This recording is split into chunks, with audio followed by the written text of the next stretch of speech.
I would like to call this August 8th, 2016 meeting of the Board of Education to order.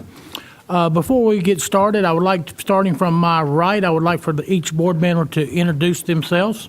Lee Dedman, Gaston Township. Mark Upchurch, Cherryville Township. Catherine Roberts, Dallas Township. Dot Guthrie, Gastonia Township. At large, Jeff Ramsey, Vice Chair. Kevin Collier, Riverbend Township. Dot Cherry, at-large member. Thank you very much. At this time, we would like to, we need to adopt the agenda. I'm assuming that everyone has taken a look at that. This will be an action item, and I will need that put in the form of a motion. Mr. Chair, I make a motion that we adopt the agenda as written. Thank you, Ms. Cherry. I have a motion. Do I have a second? Second. Mr. Ramsey has seconded the motion. Any discussion? All in favor? And it is unanimous. Thank you very much. Our next item is a celebration item. I'm going to recognize Mr. Hagan's, but this is a report on the amount of scholarships that Gaston County Schools obtained at the end of this last year, and I think everyone is going to be very excited about this when they hear the numbers. Mr. Hagan.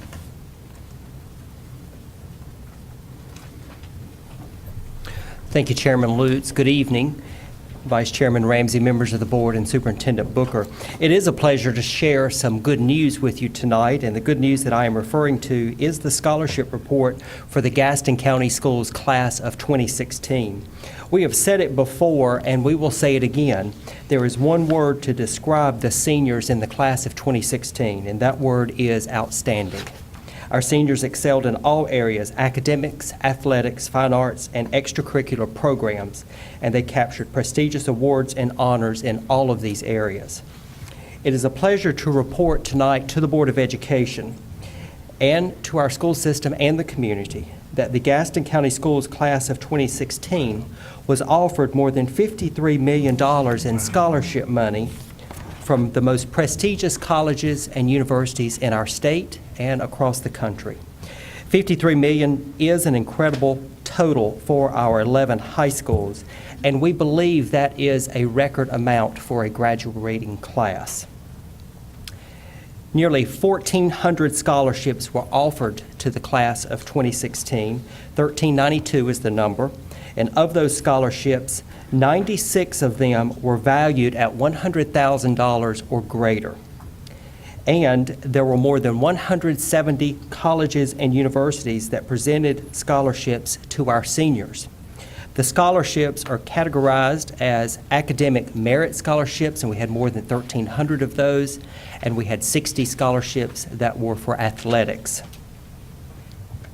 Of the $53 million in total scholarships, $48.6 million deemed academic or merit scholarships, and included with the academic and merit scholarships are scholarships $1.4 million for military and $484,000 for the fine arts. Those are part of the academic and merit scholarships.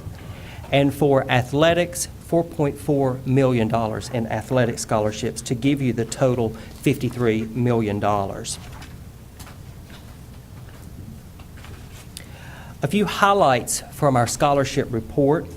We had two students, and I know you are very familiar with these pictures. These two young men, they received appointments to the United States Air Force Academy, and with those appointments came a scholarship valued at more than $400,000 each. We had two students to receive the prestigious Questbridge scholarships, and they provided full tuition scholarships to Emory University and the University of Virginia.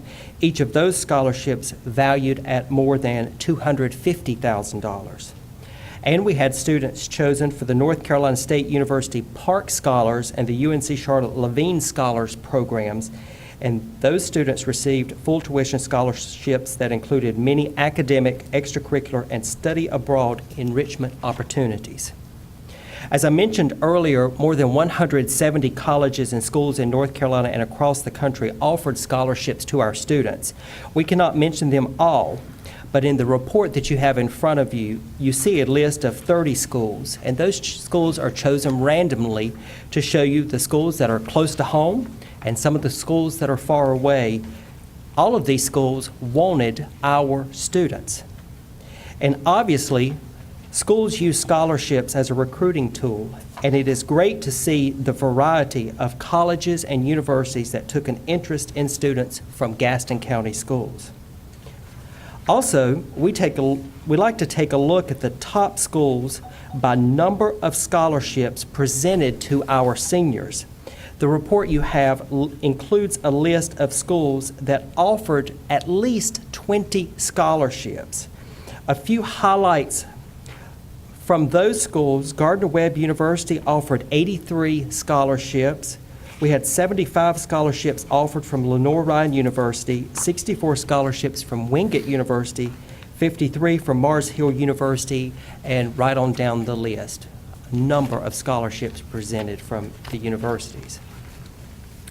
The school-by-school totals with the scholarship amounts, the number of scholarships, and the number of graduates for each high school, that is listed in the report that you have, and I'm not going to read all of those numbers tonight.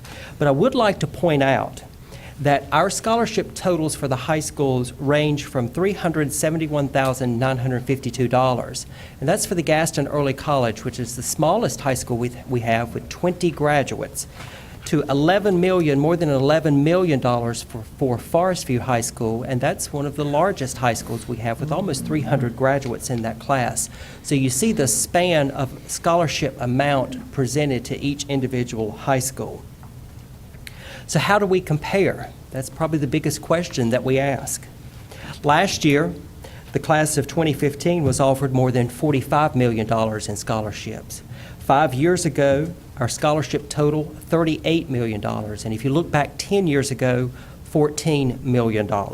So you can see that we've had a significant increase in the amount of scholarships offered to our students in Gaston County schools over the years. Before I conclude, I would like to say thank you to our high school counselors. They kept track of the scholarships and put this information into our database so that we could prepare a report for you. So I appreciate their hard work in compiling the information. And I think that the scholarships totals, they tell us that we are preparing our graduates for college and for the professional world. We are extremely proud of the class of 2016, and we know they will continue to do great things in college and beyond.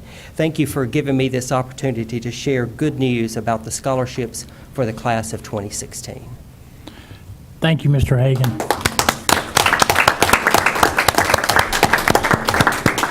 Yes, Ms. Guthrie. Mr. Chair, I first would like to thank Mr. Hagan for presenting us with that awesome information this evening.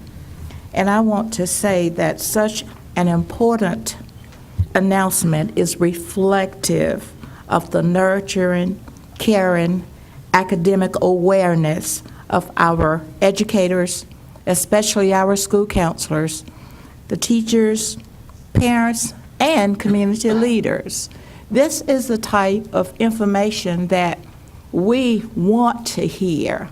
This is like an Academy Award for us to be able to sit and enjoy such a report from the schools here in Gaston County.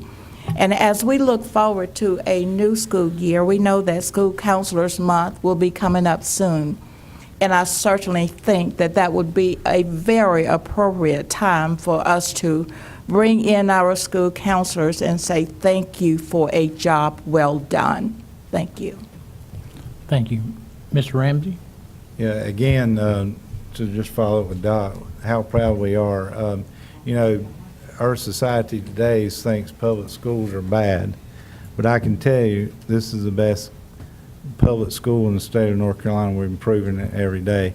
So I'd like to recognize our superintendent on his leadership, his cabinet, the teachers especially, and the guidance counselor, and the community. It all takes all in to make this happen. And it started with the graduate rate going up and everything else to realize, you know, our society, you think athletics gives all the money out. Well, it's about 8%, $4.4 million only. So now you see that the money is in academics, and I think more parents are recognizing that, and we're preparing our students for the next level. And thank you for Todd, great layout of this. And hopefully you got a press release getting ready to release to We the can take Gazette care of and the that. Observer. Thank you. Thank you, Mr. Hagan.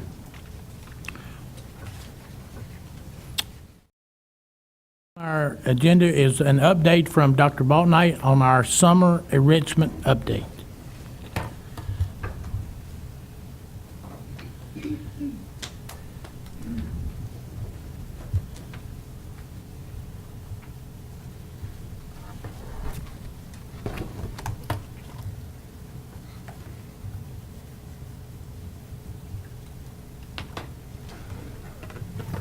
Good evening, Chairman Lutz, members of the board, Superintendent Booker. I'm excited to share with you some highlights from our summer enrichment camps.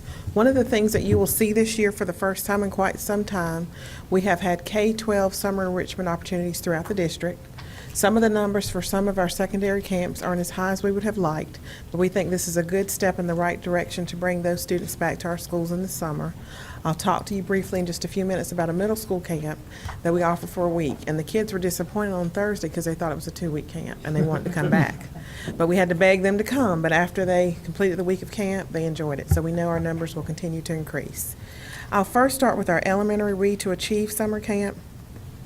As you can see, we provided bus transportation for students. We've increased our enrollment numbers to 1,380 for our Read to Achieve camp for first, second, and third graders. 475 first graders, 480 second graders, and 425 third graders. So the numbers were pretty even between the grade levels. And here are just pictures of each of the summer school sites. I want to commend them. They did a great job. One of the things that we've decided to do is have 8 summer school sites, and you'll see that we've provided extensive resources to those places in hopes that every summer moving forward we'll keep the same summer school sites. So we'll build capacity, it'll be regular routine. People know those will be the summer school sites moving forward. As you can see, that's one of the principals smiling as hard as he can because he was so excited about some of the resources we provided to his site for this summer, and he'll get to keep to use throughout the school year. And here we have some of our administrators. One of the things that we changed this year is that every site had a school nurse full-time throughout the summer program. We also had an assistant principal at each site this summer as well, so that it would run like a regular school year, and it gave also our assistant principal some leadership opportunities. So as I said, we have provided resources to our 8 summer school sites. So each of those sites, we work with them to improve their level library in their school. They'll get to use those things throughout the school year. And again, we will continue to add to their collection each summer so that we think that's maximizing our resources so we can give our kids some additional items as well as we continue our summer program. We have done some extensive things with interactive read-alouds, and many of you are familiar with the big picture books where you do a read-aloud, but we've taken that to a new level, and you'll see that as you visit our classrooms this fall, a lot of that taking place in our K-8 classrooms as well. And here again are some of our resources that we utilize, some new vocabulary things that we continue to use and the kids were exposed to this summer. Focus on small group instruction. That's the beauty of summer school. If you go to any of the sites for our enrichment, the kids get that small individualized instruction so they feel more comfortable asking questions and pushing themselves to do more with their reading. This was our culminating activity. And as you can see, I think that's Miss Cherry down on that picture. That was last week. It actually rained a little bit that day, so it wasn't too bad. But this is our culminating activity for our kids. They got to go to a Grizzlies game. And so while it's summer enrichment for reading, we wanted to make it fun. The Grizzlies are a great partner for Gaston County Schools, so we're always appreciative of this event. It was a really good event. And again, we have some other partners, our public library and the YMCA. That was a new addition this summer, and I think that's a part of why our numbers increased at the elementary level. So for a parent, if you signed your child up for the YMCA, you dropped them off in the morning at the Y. We picked them up from the Y. We took them to summer camp. We brought them back to the YMCA, and then you picked your child up again from the Y. So as a parent, your routine was the same. You picked them up from the Y at 6, you dropped them off in the morning on your way to work. That was a great partnership that we hope to continue.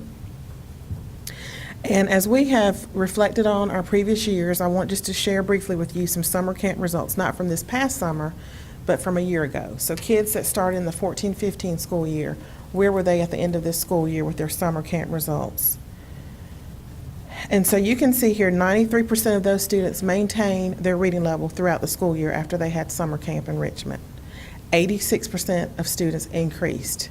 So they at least maintained 93%, a smaller percentage, it decreased just a little bit, but 86% of those students increased. So we know what we're doing is working, and if you'll recall, 2 years ago, we got ahead of the state and added some additional grade levels, and now the state funds grades first, second, and third for us, so we're very excited about that.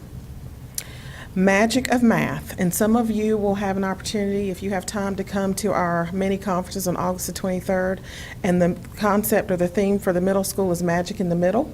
So Magic of Math, this summer we hosted 90 students in a week-long summer enrichment camp. The week prior to that, we invited our 96 middle school math teachers to participate in training.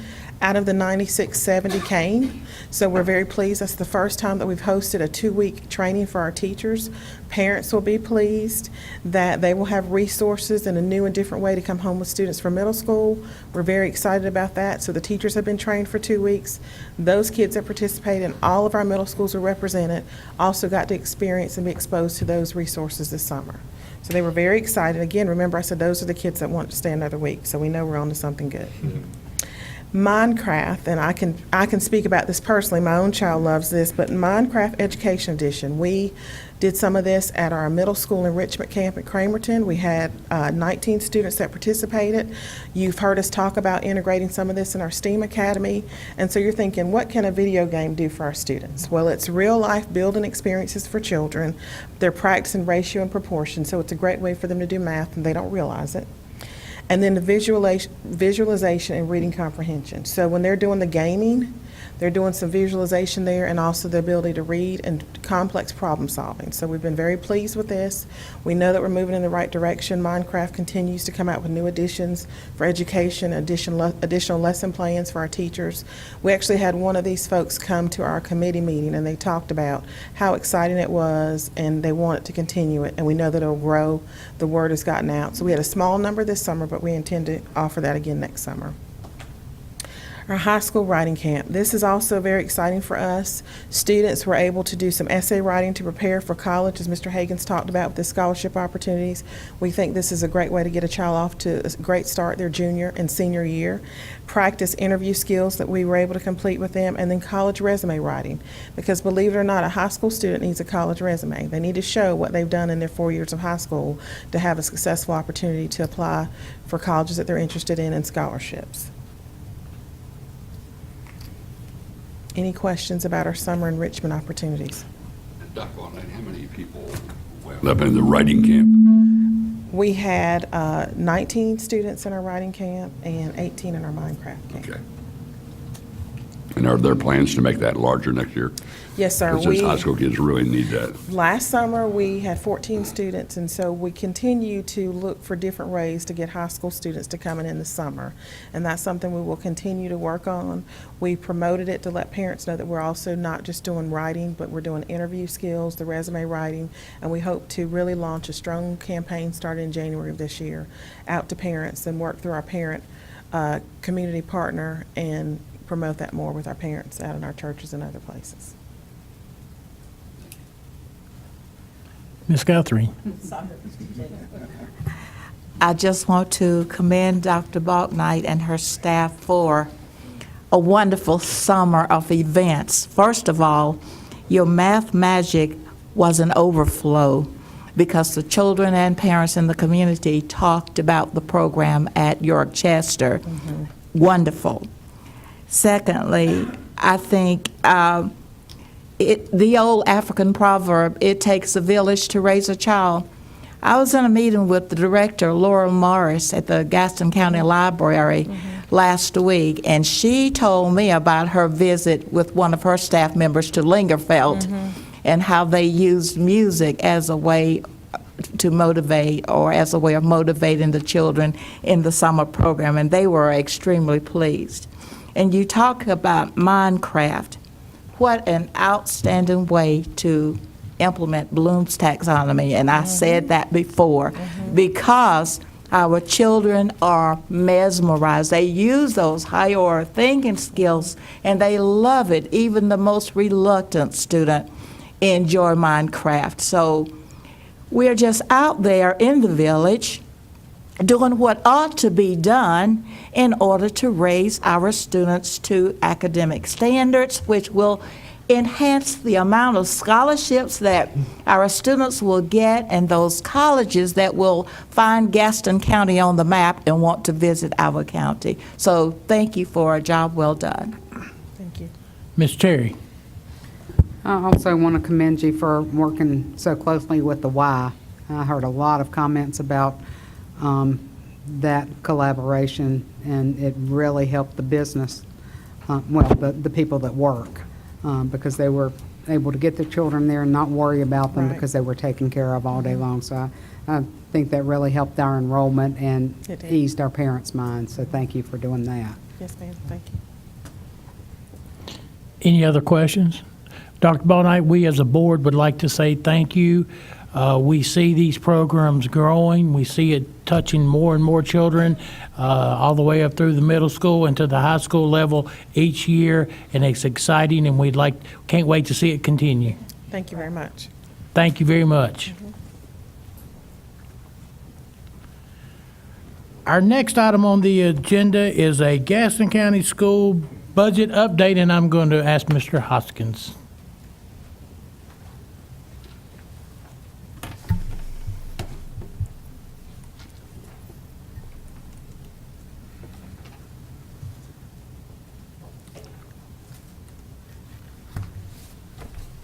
Thank you, Chairman Lutz, Vice Chairman Ramsey, members of the board, Superintendent Booker.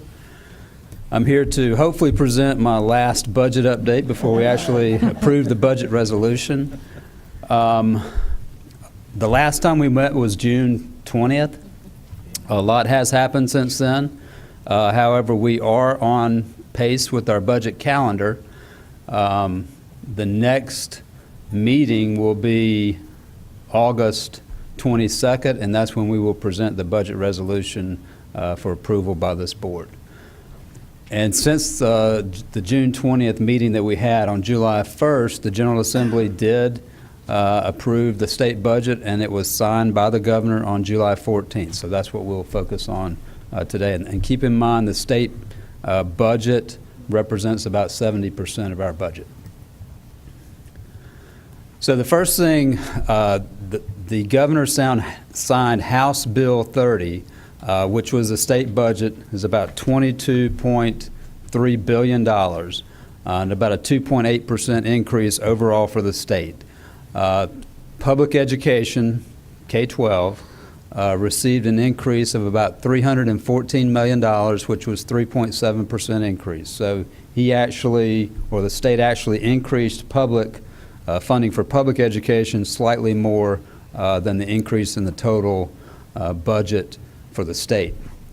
The two big items that comprise that 3.7% increase is an increase in teacher salaries, which on average went up 4.7%. And they also had step increases. If you'll recall, a couple years ago, actually last year, we went from having annual steps to having a step every 5 years. They sort of went back to the old way of doing that. In addition, I think probably the first time in my 3 years is that they gave full-time school personnel an salary increase of 1.5%. And in addition, they had a one-time bonus of 0.5%. Now, this is not for teachers, this is for non-teacher personnel. So if you add up the cost of those two items, that's about 70% of the increase in the state budget for public education. In addition, I think last year the General Assembly moved funding for what they call ADM growth or student growth from a recurring basis to a non-recurring basis.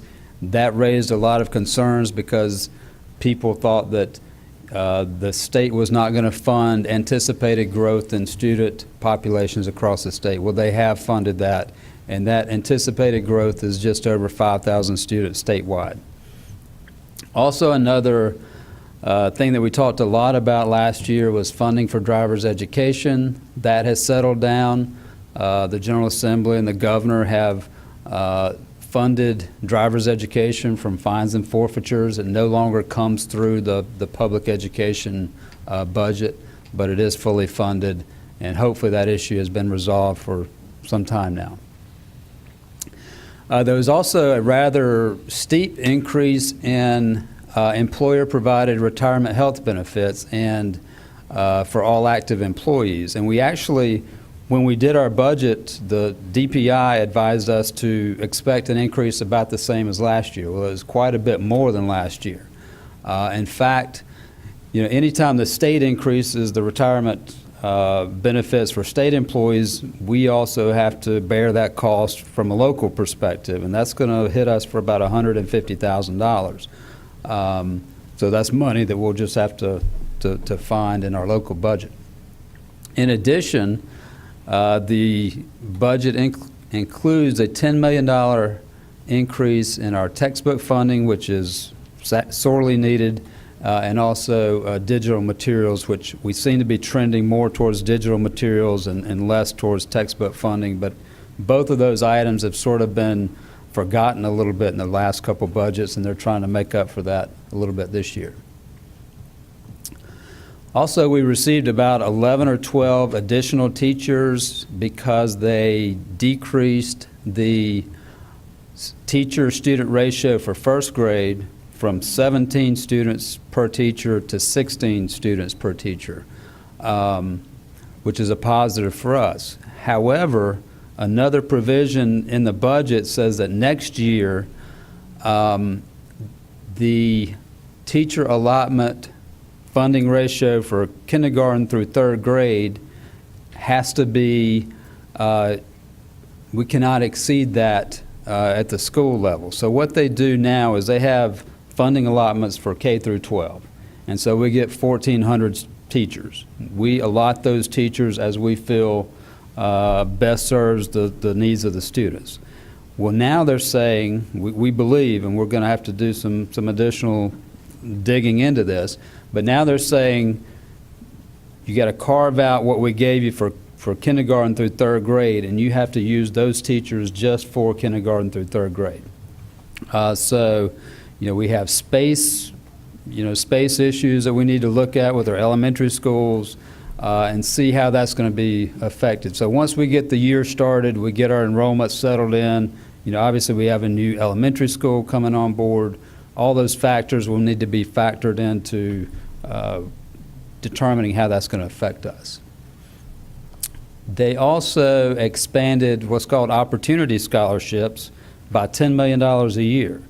And this does impact us. This is a scholarship for essentially a public school student to go to a private school. And we do have 2 private schools in Gaston County that have picked up on this and that are you know, pushing this. And they're pulling people from our public schools into those private schools.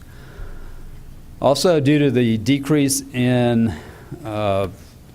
fuel prices, there's a $2 million reduction in transportation funding. Generally, if fuel prices go back up, they'll adjust that, so we don't see that as being a big issue. Also, they had a 2.5% or 2.6% reduction in central office allotments. We only have about $1.4 million in central office allotments, so that's probably about $35,000. So that's, again, it's not a huge impact to us. One of the things that we pushed hard for was maintaining a 15-point scale for school performance grades. There was talk about adjusting that to a 10-point scale. Makes it harder for parents to be able to compare from year to year if they keep changing how the grading scale is. So this sets the 15-point grading scale for the next 3 years. So hopefully that'll give some stability to those grades. Also, we had some additional funding for training, professional development, supplies, etc. So in summary, the big item is increases in teacher salaries, funding for teacher salaries, also non-teacher salaries for the first time in a long time. We do have some potential kindergarten through third grade challenges that we'll be working on and we'll be talking with you about over the next probably 6 months or so. Additional funding for textbooks and supplies should be helpful for us this year. And the one thing we're waiting on right now is our federal funding allotments. I wrote this on Thursday, and today we got 11 million. We usually have about 20 million, so hopefully by August 20th, we'll have all that ready for you when we do the budget resolution. And finally, we've been working on local funding for teacher supplements. And just as a reminder, what you guys have done over the last 3 years, 3 years ago, this board partnered with the county commissioners to each put up $90,000, or a total of $180,000 to increase teacher supplements. And that was about $67 per year per teacher. And last year, you went out on a limb and did $1 million out of fund balance for those teacher supplements, which was about $370 per year per teacher. And then this year, you worked with the county commissioners again, and they covered that $1 million, plus they added an additional $500,000 for this year. So that's another $185 on average per year per teacher. So when you look at what you've done working with the county commissioners over the last 3 years on a cumulative basis, that teacher that got the $67 3 years ago, these are all cumulative. Every year you're adding to it, is now getting an extra $622 a year on average, which is $1.68 million that you guys have committed to helping make our teacher supplements more competitive. So I just wanted to remind you of that fact. And when you see it, I think on a bar graph, it really is more impactful than just me talking about it. So with that, Mr. Chairman, I am done unless you have any questions. Thank you, Mr. Hoskins. Does anyone have any hard questions for Mr. Hoskins? Yes, Mr. Collier. Not a hard question, but I'm not a bar graph kind of guy. So, but the number that strikes me is that 29% increase. That's a big number, Right, in such a few years. And I just, I'm proud that this board has been able to work together with the commissioners to make that happen. Yes. And if any commissioners are out there listening, thank you. Thank you. Any other questions? Thank you, Mr. Hoskins. All right, thank you. We hope not to see you for a couple weeks. The next item on the agenda is board policy updates, and I just would like to speak about this for just a second. All the policies and updates are in our board books. I would like for everyone to take time and to look at them. These are basically to help us keep in alignment with the North Carolina Board of Education.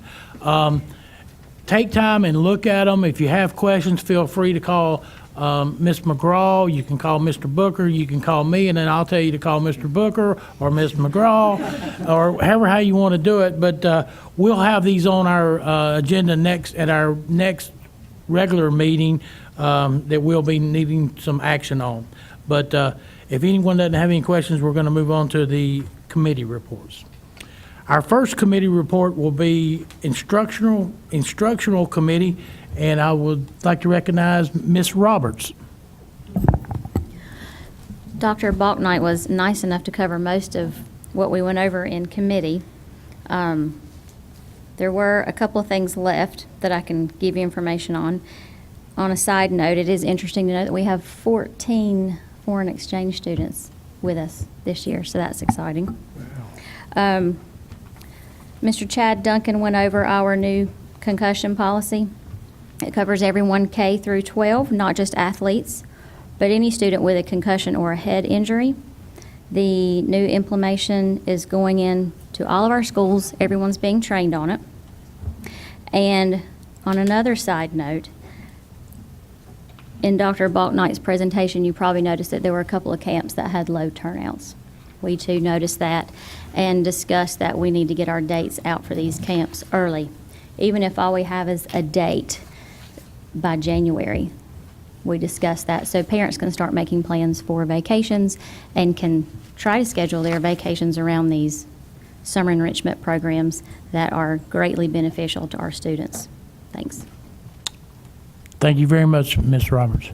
Our next committee will be the operations, and I would like to recognize Mr. Collier. Thank you, Mr. Chair. The Operations Committee met on Monday, July the 19th, this wonderful year, 2016, at 4:30 at the Gaston County Schools Central Office. Our committee members include Mr. Dedman, Mr. Upchurch, Mr. Howell, and myself.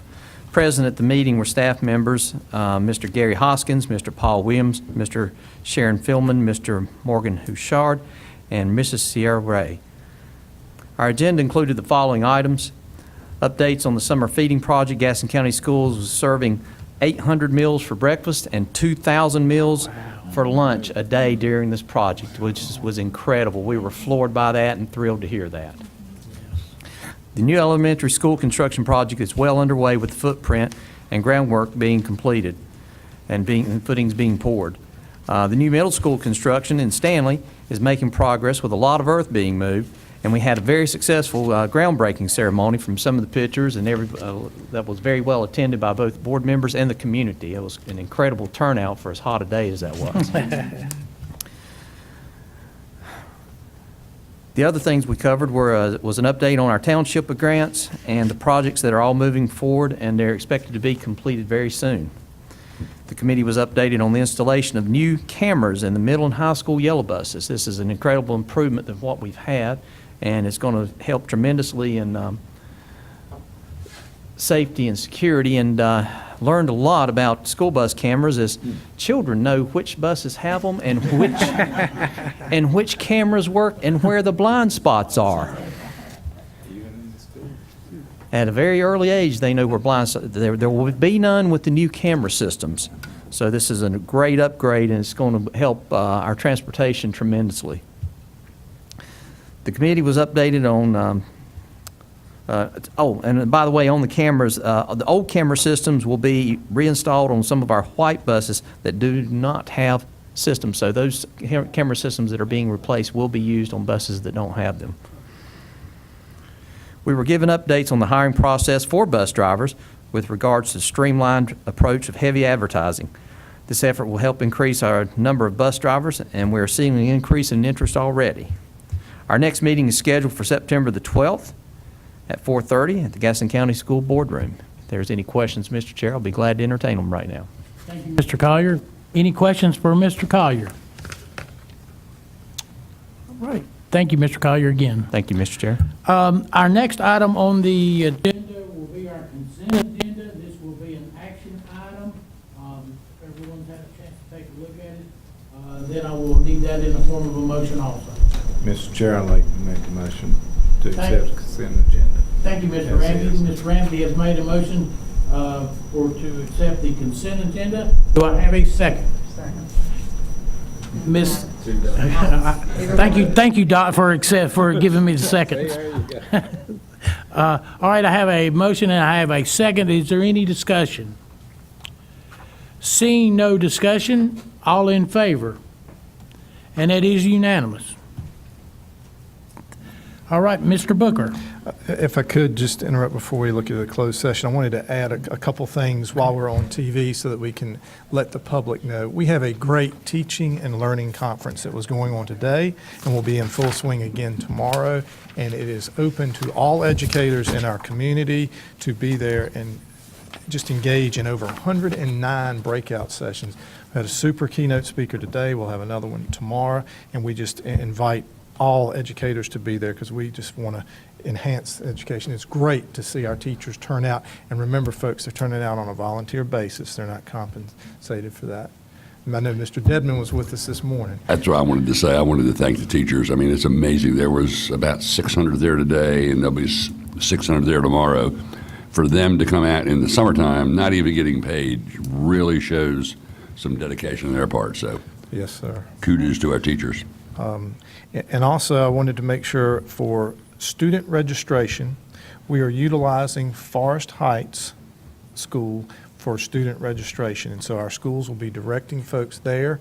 We have done it historically here at the central office, but the size and the number of people doing it was very challenging, and we have to put people in such a waiting line that it wasn't organized. We believe by having the multipurpose area there, we've done pre-K registration there, that we will be able to better facilitate the public in doing this. And so wanted to make sure everybody knew that we'll be moving that operation there, and it will be there through September when we're, get through all of registration in that 20-day count. So wanted everybody to be aware of that. Thank you, Mr.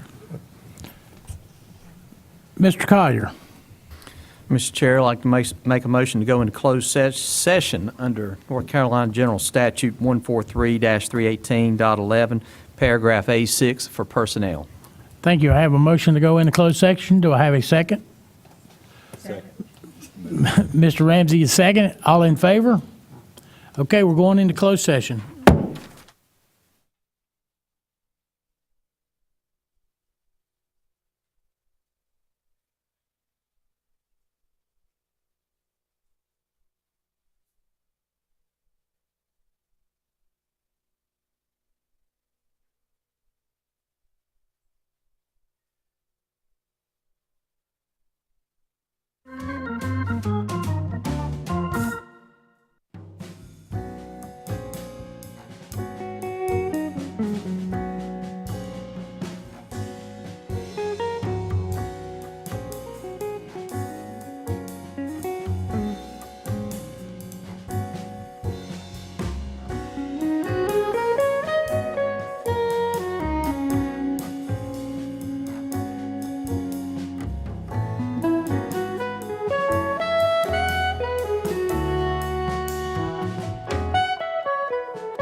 Todd, would you open the door, please?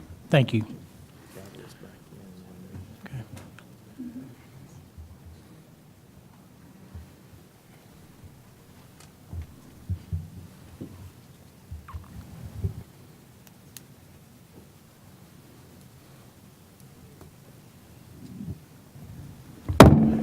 We are now back in open session, and I would like to recognize Mr. Booker. Thank you, Mr. Chairman, members of the board. I would like to recommend Carolyn P. Black to be the principal of Bessemer City Primary. Thank you. Central, excuse me, Bessemer City Central, I'm sorry. Thank you. I have a recommendation. I'd like to have someone put that in the form of a motion. Do we So need- moved. So moved. Mr. Ramsey has put that in the form of a motion. Do I need a second? Ms. Guthrie has seconded. And is there any discussion? Seeing no discussion, all in favor? And it is unanimous. Thank Mr. you. Booker. Mr. Chairman, members of the board, I would like to recommend the following individuals as appointments as assistant principals to serve in Gaston County Schools. Dan Barber, Orthalno James Degree, Jesse May, Amy Smith. Thank you, Mr. Booker. I need that in the And form. Deidre Gibson is the final name. Okay. Thank you. Yes, Ms. Cherry. Mr. Chair, I move that we accept those recommendations as read. Thank you, Ms. Cherry. Do I have a second? Ms. Roberts has seconded. Is there any discussion? Seeing no discussion, all in favor? And it is unanimous. Thank you, Mr. Chairman. At this time, I would like to recognize Ms. McGraw. Thank you, Mr. Chair. At this time, I just need to report that the Board of Education and John Matthew Crane have reached a settlement in the matter captioned Crane versus Gaston County Board of Education. It's a United States District Court case number 315 CV00188. It did include payment by the board's insurer, Liberty Mutual, of $10,000 in exchange for a full settlement and dismissal of the lawsuit. The lawsuit has been dismissed with prejudice. A copy of the settlement will be maintained in the board's records. That's the report. Thank you, Mr. Chair. Thank you, Ms. McGraw. Mr. Collier, Mr. Chair, I'd like to make a motion to adjourn. I have a motion for adjournment. Do I have a second? Second. Ms. Guthrie has seconded. Any discussion? Seeing no discussion, all in favor? And it is unanimous. We're adjourned.